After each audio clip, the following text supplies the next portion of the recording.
Bible मुकद्दस कहती है जैसे हिरनी पानी के नालों को तरसती है, वैसे ही ऐ खुदा मेरी रूह तेरे लिए तरसती है। बहुत साल पहले मेरी कैंसर की तशखीस हुई। मैं महीने के लिए बिस्तर पर था। मैं 3 महीने के लिए कहीं ना जा सका और उस वक्त के दौरान मेरा दिल बहुत प्यासा हुआ। मैं खुदा को जानने के लिए, खुदा के साथ चलने के लिए प्यासा था। मैंने एक बड़ी बेदारी का तजुर्बा किया क्योंकि मैं भूखा और प्यासा था। और जब भी मैं बाइबल पढ़ता, ज़बूरों में से एक आयत सफ़ात में से उछलती और मेरे दिल में आती, और वो ये हवाला था, जैसे हिरनी पानी के नालों को तरसती है, वैसे ही ऐ खुदा मेरी रूह तेरे लिए तरसती है।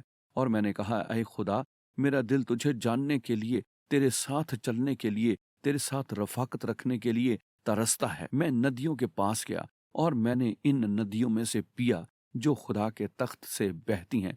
मैं आपको बताता हूँ क्या नदियाँ हैं।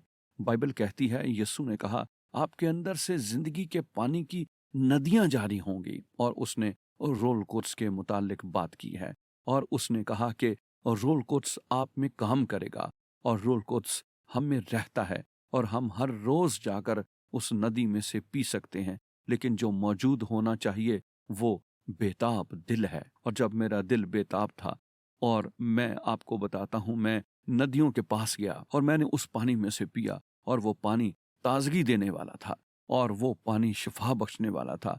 वो पानी मेरे लिए जिंदगी था, क्योंकि जब कलाम जिंदगी के पानी के मुतालिक बात करता है, ये इत्मीनान और खुशी और मोहब्बत और सब्र की रूह के फलों से बात करता है। और इसलिए मैं आज आपकी हौसला अफजाई करना चाहता हूँ और आपसे एक सवाल पूछता हूँ, क्या आप बेताब हैं?